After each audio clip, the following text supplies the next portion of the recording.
The crystalline walls of the grand chamber reflected light from 1,000 different worlds. Ambassador Jiho stood at the center of the massive circular room, feeling the weight of countless alien eyes upon him.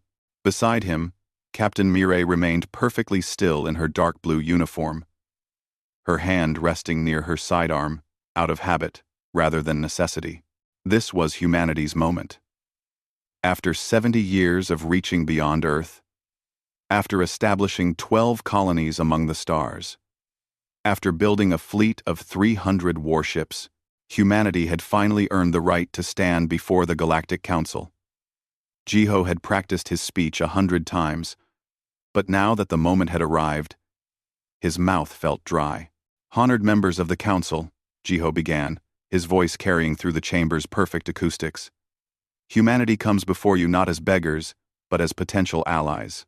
We have achieved faster than light travel. We have unified our world under a single government. We have explored, built, and prospered among the stars. And now, we wish to join the great community of galactic civilizations." Around the circular chamber, representatives from 100 different species watched him. Some looked vaguely humanoid. Others were so alien that Jiho struggled to identify which parts were heads and which were limbs. The Thornian delegate, High Counselor Velrax, sat on an elevated platform directly across from Jiho.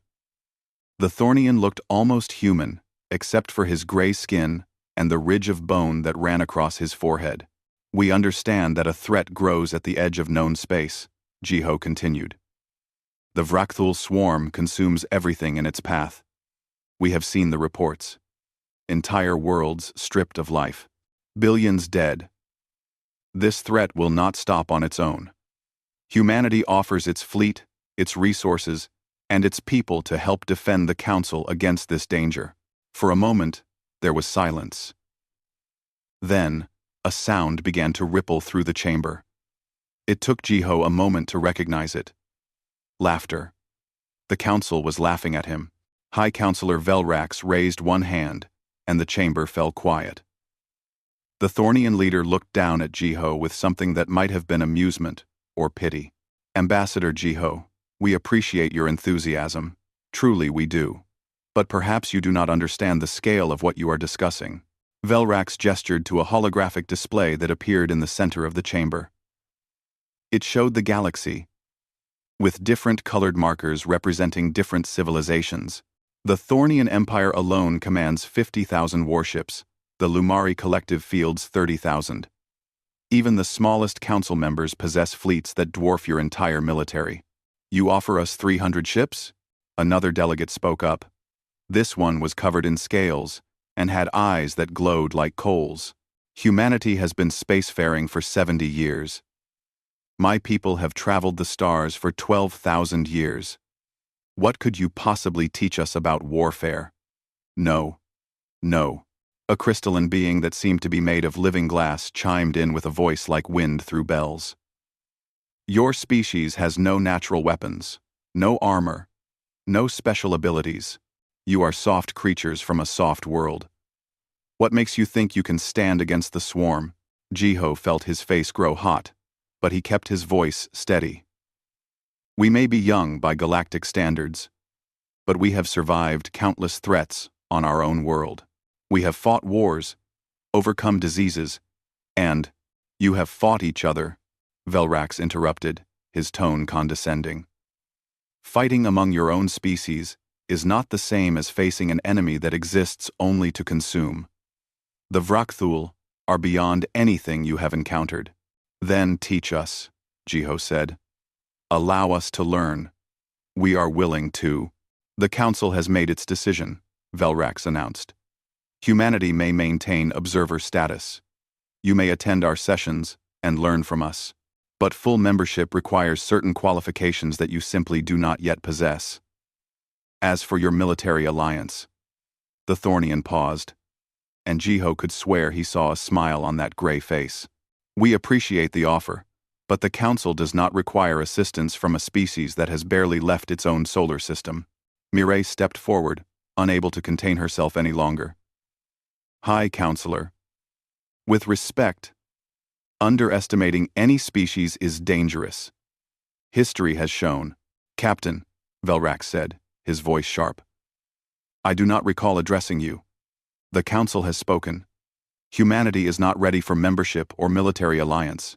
Perhaps in another century or two, when you have proven yourselves, we will revisit this discussion. An insectoid delegate clicked its mandibles together in what might have been agreement. The young species always think they are ready before their time. It is natural. Thanks for watching. The day been for watch. The separatu now. But wisdom comes with age. And humanity is still in its infancy. Jiho felt the rejection like a physical blow. He had known it might happen, but hearing it spoken so dismissively hurt more than he had expected. I understand, he said quietly. Thank you for your time. Before you leave, Velrax said, I will assign an escort to ensure your safe passage back to your territory. Admiral Corvan, are you present? From one of the elevated platforms, a Thornian military officer stood. He was taller than Velrax, and wore armor that gleamed like polished silver. I am here, High Counselor. Take your 4th Fleet and escort the human delegation back to their borders. Make sure they arrive safely. It would be unfortunate if something happened to them in unfamiliar space. The message was clear to everyone in the chamber. The 4th Fleet was one of the Thornian Empire's smallest battle groups, consisting of 4,000 warships. Sending it to escort 2 human vessels was like using a sledgehammer to crack an egg. It was not protection. It was humiliation. Corvan bowed to the High Counselor. It will be done. The session ended, and Jiho and Mireille were escorted from the chamber. They walked in silence through the crystalline corridors of the station until they reached the docking bay where their ships waited. Only when they were aboard the UNSC Indomitable and the doors had sealed did Mireille finally speak. That arrogant, condescending bastard, she said, her voice shaking with anger. They treated us like children. Like we were nothing. Jiho removed his formal jacket and sat heavily in his chair. They did. But getting angry will not change anything. How can you be so calm? Mireille demanded. They laughed at us. They dismissed everything we have accomplished. And now they are sending 4,000 ships to make sure we go home like good little children. I am not calm, Jiho said quietly. I am furious. But fury without purpose is useless. He looked at Mireille with tired eyes. Humanity has been underestimated before. Every time, those who dismissed us learn to regret it. The Council will learn the same lesson. Eventually. When? Mireille asked. When they need us, Jiho replied. And they will need us. The swarm is not going to stop. When the Council finally realizes how serious the threat is, they will remember that we offered to help. They will remember that they turned us away. The Indomitable detached from the station and began its journey home. Behind them, Admiral Corvan's 4th Fleet followed like a pack of wolves herding sheep. Mireille watched the Thornian warships on her tactical display and made a silent promise to herself. One day, humanity would prove these aliens wrong. One day, the Council would see what humans were truly capable of. She just hoped that day would come soon enough to matter. 3 months had passed since humanity's rejection, and the galaxy was burning. Admiral Corvan stood on the bridge of his flagship, the Sovereign Dawn, reviewing the latest intelligence reports. The news was worse than he had feared. 3 Council worlds had fallen to the Vrakthul swarm in the past 6 weeks. Billions were dead. The bioships came without warning and without mercy. They descended on populated worlds like locusts, stripping away every living thing. Trees, crops, animals, people, it made no difference to the swarm. Everything organic was consumed, broken down, and converted into more bioships. The planets they left behind were lifeless rocks. Admiral, his tactical officer Lieutenant Deun called out. Priority message from High Counselor Velrax. The holographic image of the Thornian leader appeared before Corvan. Velrax looked tired, his gray skin darker than usual, his eyes showing strain. Admiral, we have a situation. The swarm is moving toward Thesara. Corvan felt his stomach tighten. Thesara was a Lumari agricultural world, home to 8 billion crystalline beings. It was one of the Council's breadbasket planets, supplying food for a dozen other systems. Do we have confirmation? A. Multiple scout ships have detected swarm bioships moving in that direction. They will reach Thesara in 7 days. Your fleet is the closest major force. I need you there in 5 days, Admiral. Thesara cannot fall. Corvan studied his navigation charts. The direct route to Thesara would take 6 days at maximum speed. But there was another option. High Counselor, if we take the route through the Ashalan Nebula, we can reach Thesara in 4 days. The nebula is dangerous, Velrax said. Sensor interference, navigation hazards. My fleet can handle it, Corvan interrupted. Thesara needs us. We will take the faster route. Velrax nodded slowly. Very well. Protect that world, Admiral.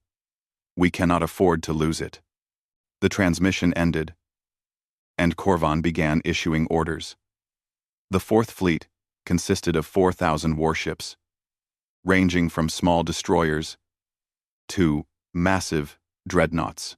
It was a force capable of destroying entire planetary systems. Surely it would be more than enough to stop the swarm at Thesara. Set course for the Ashalan Nebula, Corvan commanded. Maximum speed. All ships are to maintain tight formation. Lieutenant Daeun looked concerned. Admiral, the nebula will blind our sensors. If anything is waiting inside. Admiral, the swarm is heading for Thesara, Corvan said firmly. They would not waste time setting traps in empty space. Our mission is clear. We go forward. The Fourth Fleet jumped to faster than light speed, racing toward the swirling clouds of the Ashalan Nebula. Corvan watched the stars blur past and allowed himself a moment of reflection. He thought about the human ambassador, Jiho, and his offer of military assistance. The memory made him shake his head.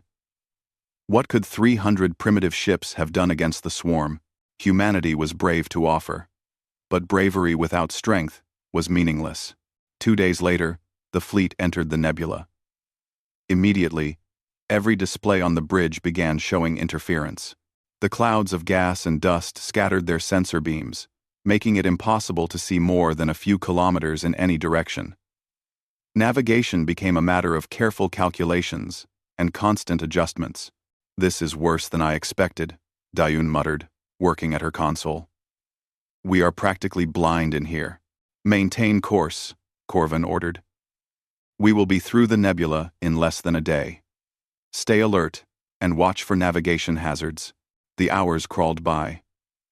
The fleet moved through the nebula like ships sailing through fog, guided only by their instruments and the skill of their navigators. Corvan tried to rest but found himself unable to sleep. Something felt wrong. His instincts, honed by decades of military service, were screaming at him. Then the alarms began to wail. Contact! Someone shouted. Multiple contacts! All around us! The tactical display showed red markers appearing in every direction. Hundreds of them. Then, thousands. Bioships were emerging from the nebula's densest clouds, where they had been hiding, waiting. Battle stations, Corvan roared. All ships.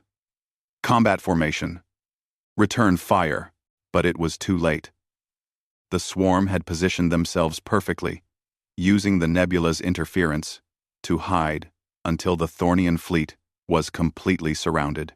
The bioships closed in like sharks circling wounded prey.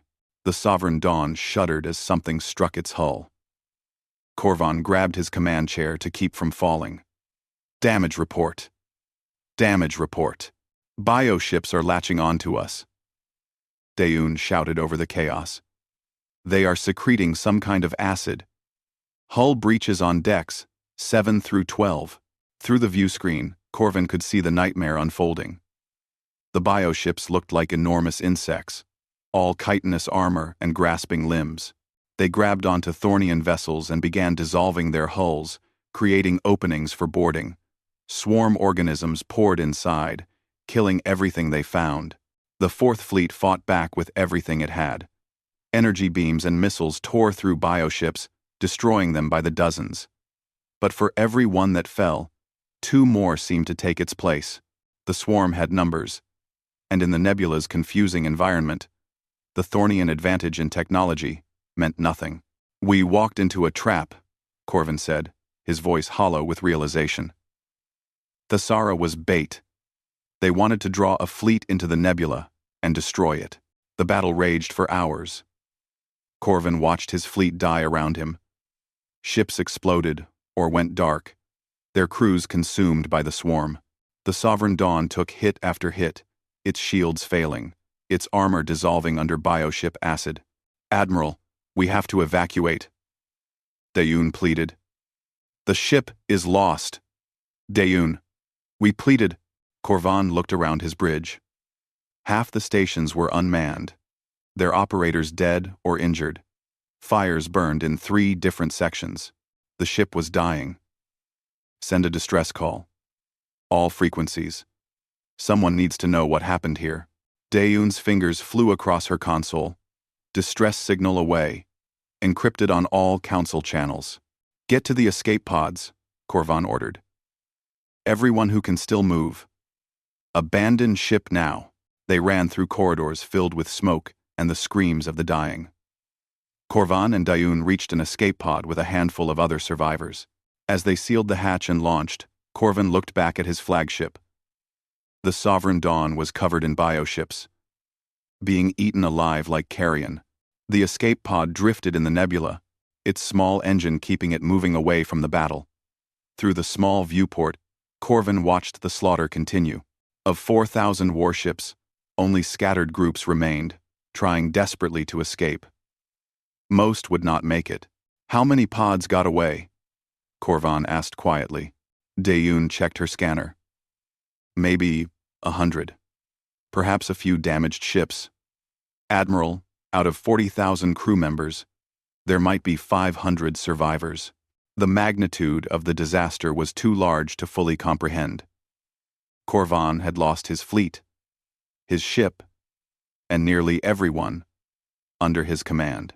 The Fourth Fleet, pride of the Thornian military, had been annihilated in less than a day. "Life support shows 14 hours of air remaining," one of the survivors reported. After that, no one needed him to finish. They were stranded in a nebula full of swarm bioships, with no hope of rescue and no way to escape. The Council did not even know where they were. By the time anyone realized the Fourth Fleet had been destroyed, the survivors would be dead. Corvin closed his eyes and thought of the human ambassador's warning. "Underestimating any species is dangerous," Jiho had said. The Council had underestimated the swarm, assuming they were just mindless beasts. But this trap showed intelligence, patience, and tactical brilliance. And the Council had also underestimated humanity, dismissing them as young and weak. Corvan wondered if that had been a mistake too. He would probably never know. In 14 hours, he would be dead, and the galaxy would be one step closer to falling to the swarm. The signal reached Earth's monitoring station at New Horizon 3 hours after it was sent. Communications. Officer Yuna almost missed it. The message was fragmented, heavily encrypted, and barely distinguishable from the background noise of deep space. But there were words in there. Thornian words. Fleet destroyed. Survivors trapped. Ashalan Nebula. Yuna immediately forwarded the message to Earth Command. Within minutes, Admiral Tajin was reviewing the recording in his office, his weathered face grave. Beside him stood Ambassador Jiho, recalled from his quarters in the middle of the night. Captain Mirai stood near the window, arms crossed, listening to the message play for the 3rd time. "It is definitely Admiral Corvan's voice," Tajin said. "The encryption matches Thornian military codes. This is legitimate."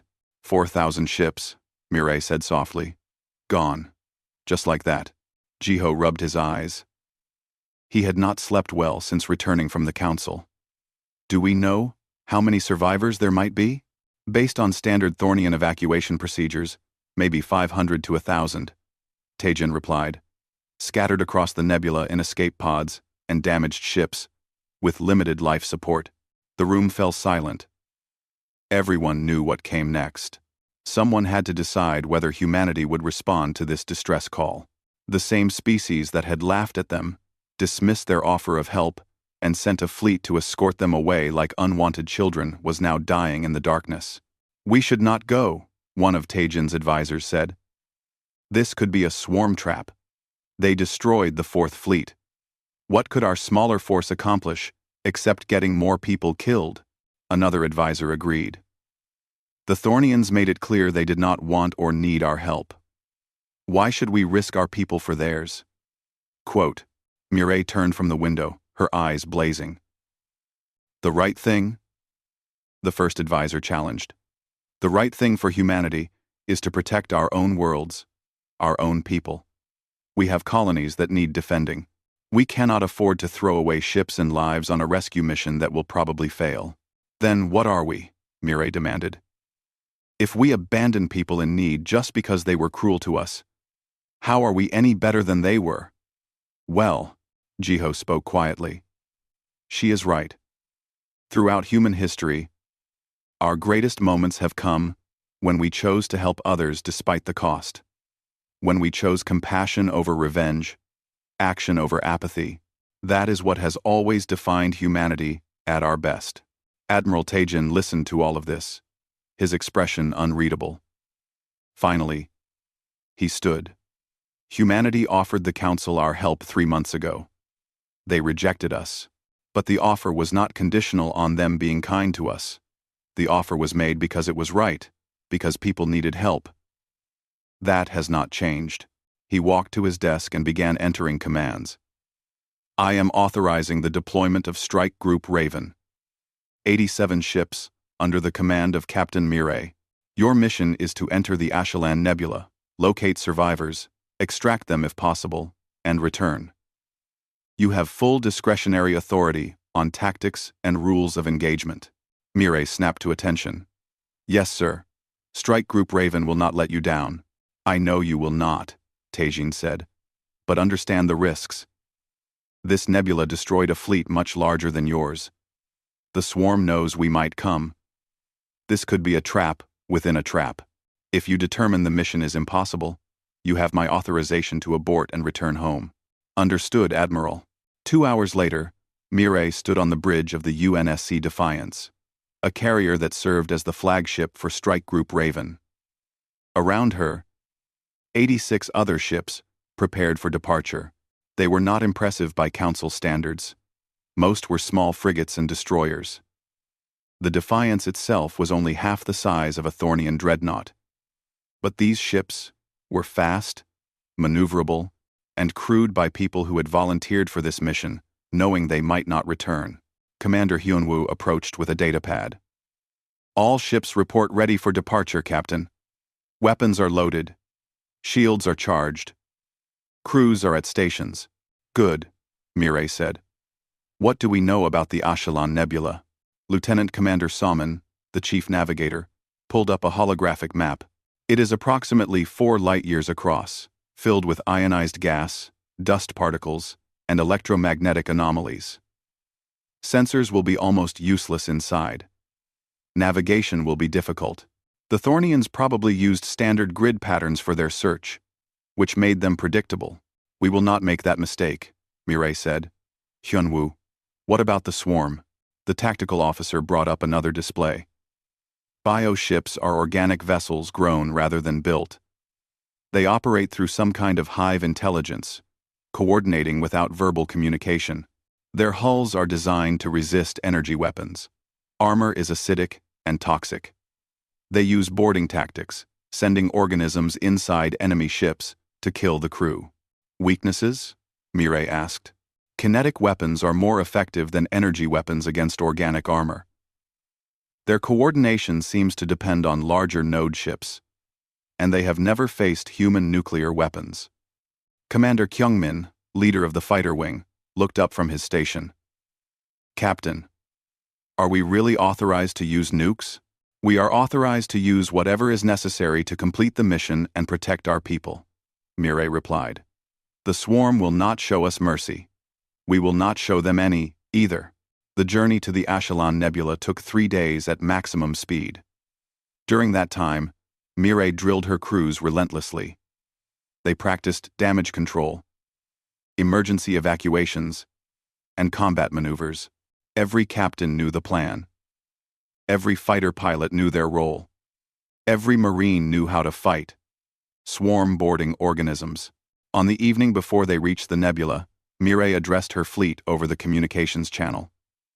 "Tomorrow we enter enemy territory to rescue people who did not believe we were worth their time.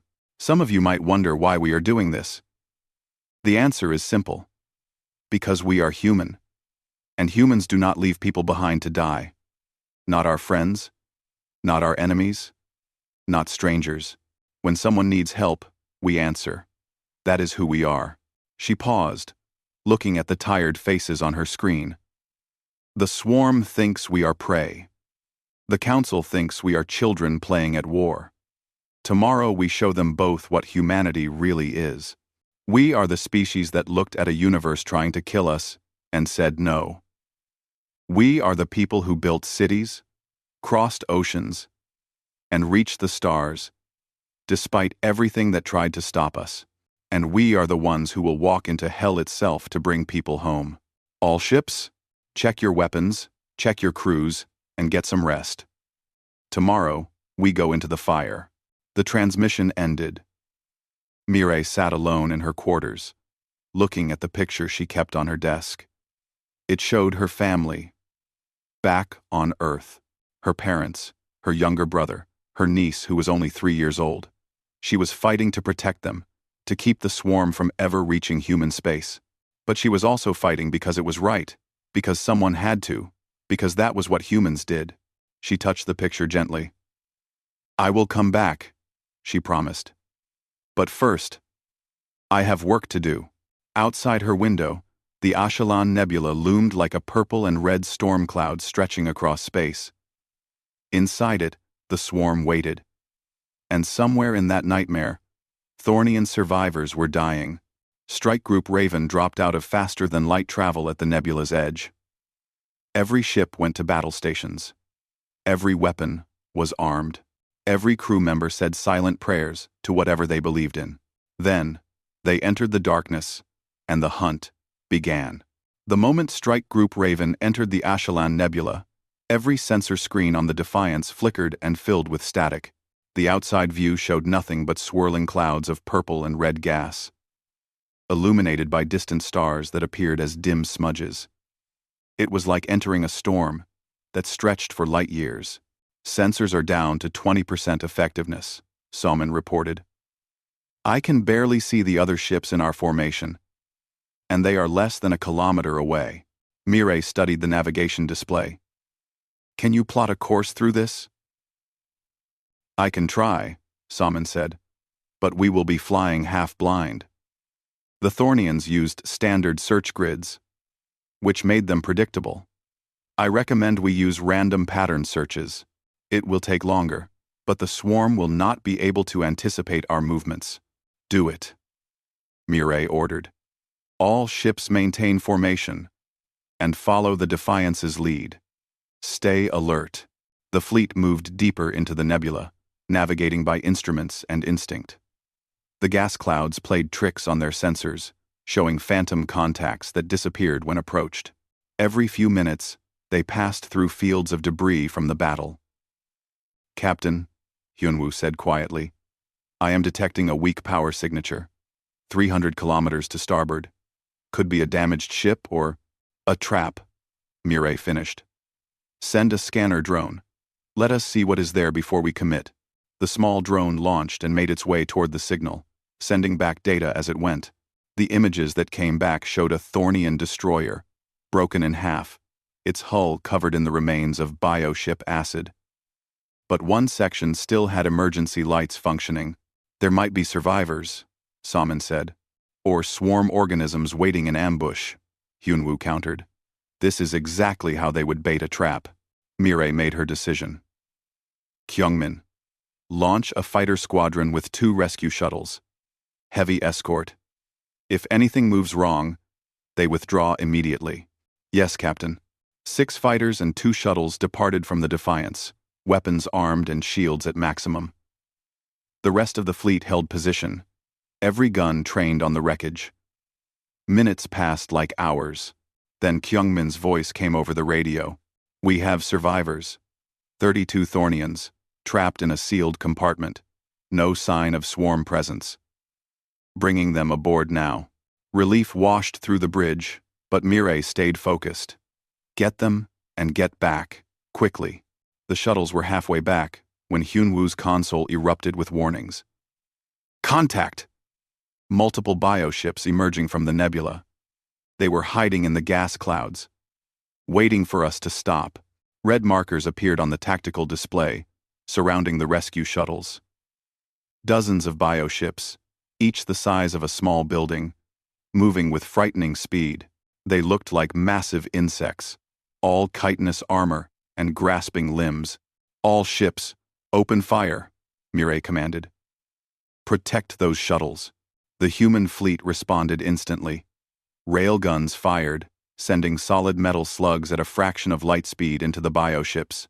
The kinetic weapons punched through organic armor like paper, tearing massive holes in the swarm vessels.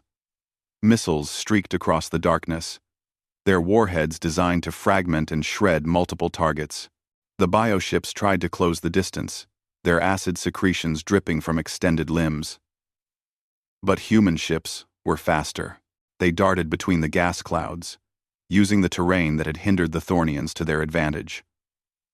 Human vessels were smaller, more nimble.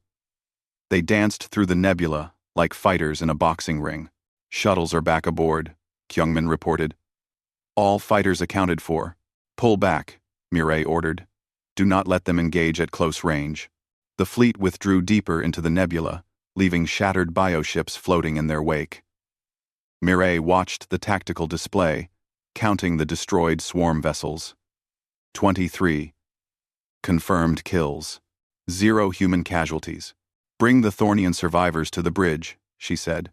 Minutes later, a group of exhausted, injured Thornians were escorted onto the Defiance's bridge. One of them, an officer with admiral's insignia still visible on his torn uniform, stepped forward. It was Corvan. You, the Thornian admiral said, his voice hoarse with disbelief. We received your distress call, Mireille said simply. Are there other survivors? Scattered across the nebula, Corvan replied.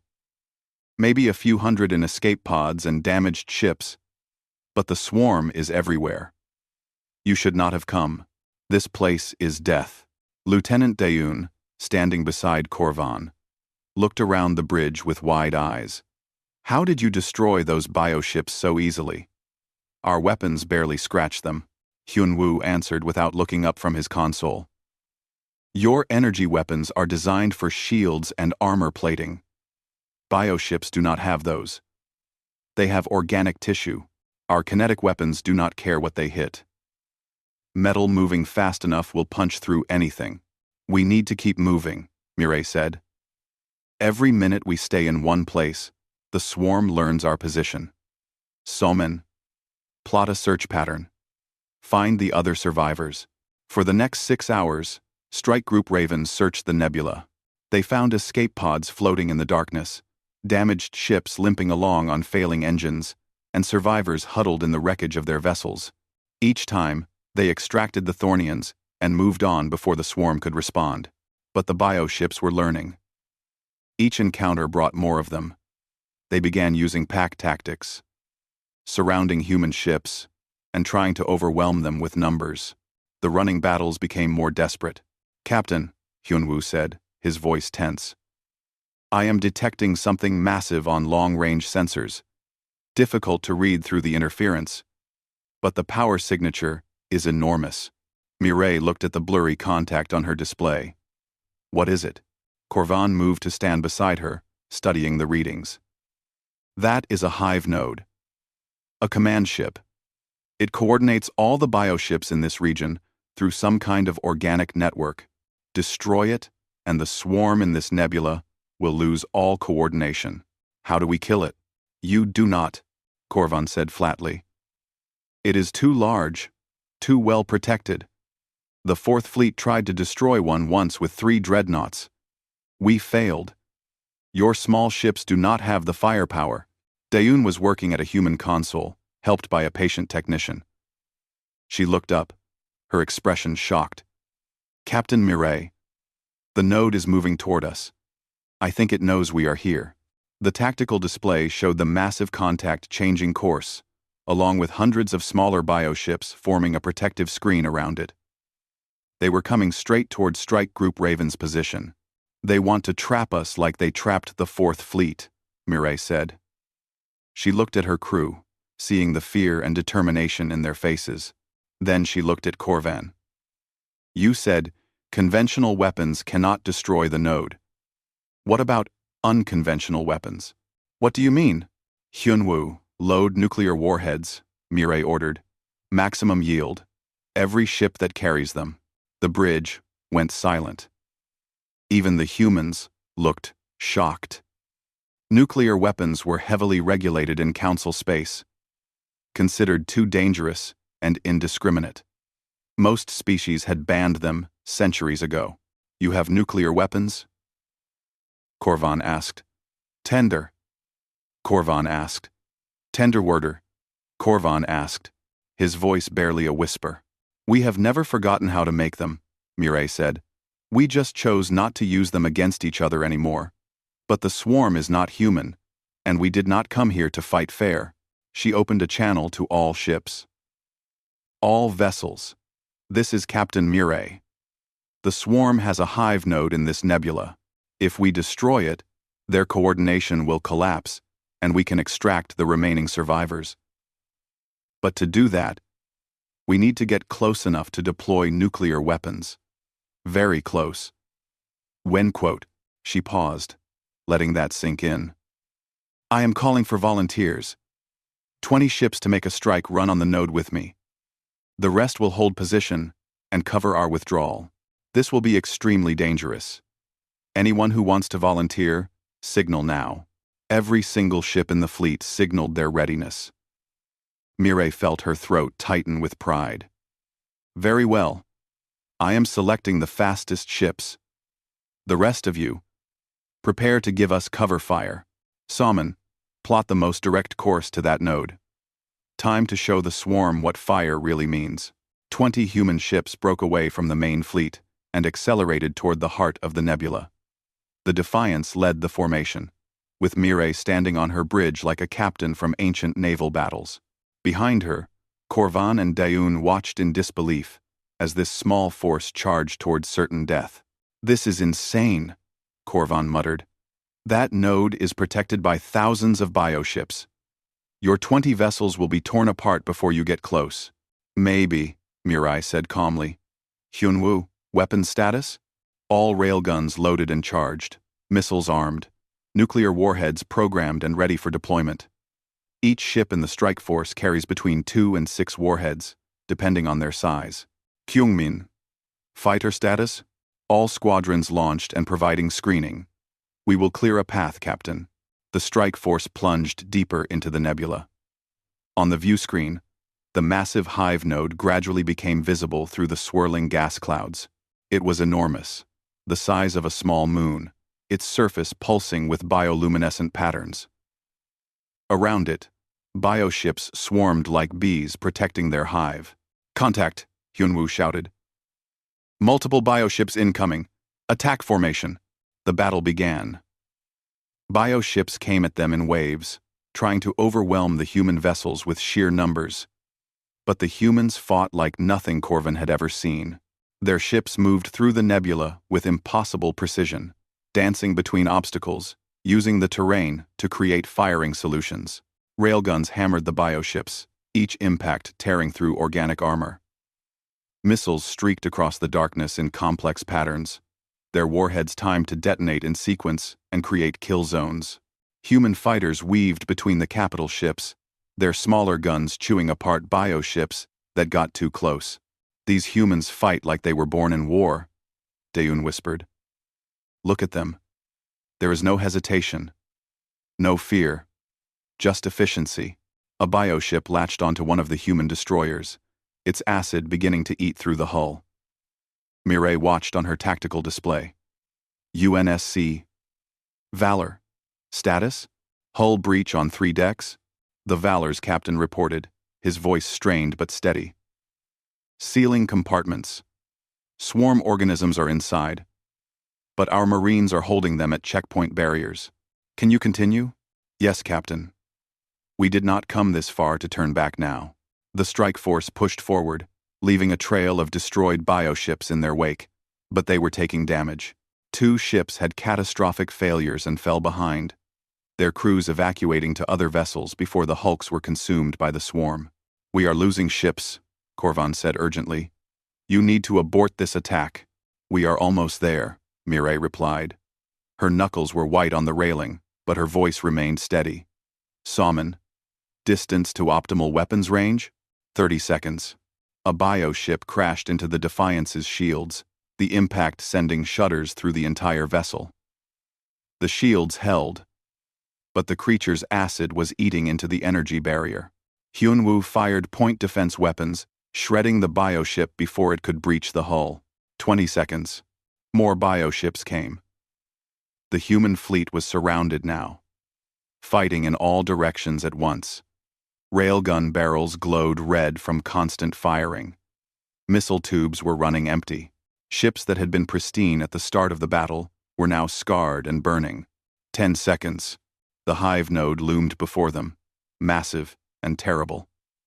Its surface rippled with organic movement, and weapons Corvan had never seen before began emerging from its flesh. Energy beams lashed out, striking human ships. One frigate exploded instantly, vaporized by the sheer power. Now, Mireille shouted. All ships, deploy nuclear warheads. Full spread, missiles launched from every ship in the strike force. Not the conventional missiles they had been using, but larger, heavier weapons, carrying payloads that Concil species had banned millennia ago. They streaked toward the hive node, their drives burning bright in the darkness. The bioships tried to intercept them. Some of the missiles were destroyed, but most got through. They penetrated deep into the node's structure before detonating. Corvan had never seen a nuclear explosion in space. The light was blinding, forcing him to shield his eyes. Dozens of miniature suns bloomed inside the hive node, their combined fury tearing it apart from within. The massive bioship convulsed, its bioluminescent patterns flickering and dying. Then it exploded in a cascade of fire and organic matter. The shockwave hit the human fleet like a physical blow. Ships were thrown backward, their shields overloading, their hulls screaming with stress. But they held together. When the light faded and Corvan could see again, the hive node was gone. Only debris remained. Around them, the bioships went mad. Without the node's coordination, they attacked randomly, some even turning on each other. The human fleet, battered and wounded but still functional, systematically destroyed them. It was not a battle anymore. It was extermination. All ships, reform and begin withdrawal, Mireille ordered. Salmon, plot course back to the rest of the fleet. We are getting everyone out of here. The journey back seemed to take forever. 5 ships had been lost in the assault, and every surviving vessel had damage. But they had done it. The hive node was destroyed, and the swarm forces in the nebula were broken. When they rejoined the main fleet, Mireille ordered an immediate evacuation of all rescued Thornians and remaining human casualties. We are leaving. We got what we came for. Strike Group Raven limped out of the Ashalon Nebula, their hulls scorched and their crews exhausted. Behind them, the swarm bioships wandered without purpose, leaderless and confused. It would take the Vrakthul weeks to reorganize their forces in this sector. On the bridge of the Defiance, Corvan stood beside Mireille, looking at the tactical display showing their casualties. 23 ships destroyed, Over 2,000 crew members dead, another 1,000 wounded. But they had rescued 412 Thornian survivors who would have otherwise died. Why? Corvin asked quietly. Why did you do this? After how we treated you? After the council laughed at you and rejected your offer? Why did you risk everything to save us? Mireille was silent for a long moment. Because you needed help, she finally said. That is all. You needed help, and we could provide it. But the cost was worth it. Mireille interrupted. Every person we saved was worth it. That is what you and the council do not understand. You measure worth by fleet sizes and territory controlled. You measure strength by how old your civilization is and how many worlds you have conquered. You forgot that true strength comes from being willing to sacrifice for others, even when they do not deserve it. She turned to face Corvan directly. The council laughed at humanity because we are young, because we have few ships and little experience with galactic warfare. But here is what you missed. Humanity clawed its way up from a world that tried to kill us every single day. We survived ice ages and plagues. We fought wars that nearly destroyed our entire species. We split the atom and stood on the edge of self-annihilation, and we chose to step back. We were born in fire, she continued, her voice passionate. We mastered fire. We learned to create explosions that could crack continents, and then we learned not to use them against each other. But we never forgot how. We never forgot what it means to fight for survival against impossible odds. Mireille gestured at the view screen, where the nebula was slowly disappearing behind them. The swarm learned the true meaning of fire today. They learned what happens when you threaten a species that spent 1,000,000 years learning how to survive. The council will learn it too, eventually. We do not fight for honor or glory. We fight to survive, and we are very, very good at it. Corvin had no response. He simply bowed his head in respect. 2 weeks later, Strike Group Raven arrived at Nexus Prime, the council station. Mireille requested an immediate audience with the full council, and this time, they did not make her wait. The grand chamber was filled when she and Corvin entered, with Daeun walking behind them.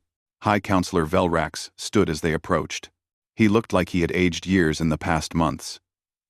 Captain Mireille. Admiral Corvan. The council has heard reports of what occurred in the Ashelon Nebula. We would like to hear your testimony. In Denint, Rivero, Corvan stepped forward. His uniform had been cleaned and repaired, but his face still showed the marks of what he had endured. High Counselor, fellow council members, 3 months ago, we rejected humanity's offer of military alliance. We laughed at them. We treated them like children. We were fools. The chamber erupted in whispers. Velrax raised his hand for silence. Continue. The Fourth Fleet, which I commanded, walked into a Vrakthul trap. 4,000 ships were destroyed. 40,000 crew members died. The survivors, myself included, were stranded in that nebula with no hope of rescue. And then, humanity came. Corvan's voice grew stronger. 87 human ships entered the most dangerous region of space in the galaxy. They fought through thousands of bioships. They destroyed a hive node that my entire fleet could not touch. They lost 23 vessels and over 2,000 crew members. And they did it to save people who had shown them nothing but contempt. Well, Daeun stepped forward. I witnessed their tactics firsthand. The humans fight unlike any species I have ever seen. They are adaptable, ruthless, and efficient. Their casualty exchange ratio against the swarm was nearly 10 to 1 in their favor. They turned the nebula into a graveyard for the Vrakthul. Mireille finally spoke. High Counselor. The council asked what humanity could offer. We offer this. The understanding that survival is not guaranteed, that complacency kills, and that sometimes the smallest flame can become an inferno. The swarm learned what fire means in the Ashelon Nebula. We suggest the council learn from their mistake rather than repeat it. Velrax looked around the chamber at his fellow council members. The pride and arrogance that had marked their previous session was gone, replaced by something else. Captain Mire, Velrax said formally. On behalf of the Galactic Council, I apologize for our treatment of humanity. We were wrong to dismiss you. We were wrong to laugh at your offer, and we would be wrong to refuse it now. He paused.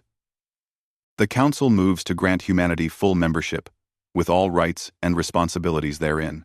Furthermore, we formally request a military alliance between the Council and the United Nations Space Command. All in favor? The vote was unanimous. 6 months later, the human fleet had grown to 500 ships. Combined with Council forces and using human tactics, they pushed back the Vrakthul swarm system by system. The war was far from over, but the tide had turned. On Earth, in his office overlooking the Atlantic Ocean, Admiral Taejin reviewed the casualty lists from the Ashelon Nebula. Each name represented someone who had died to prove humanity's worth.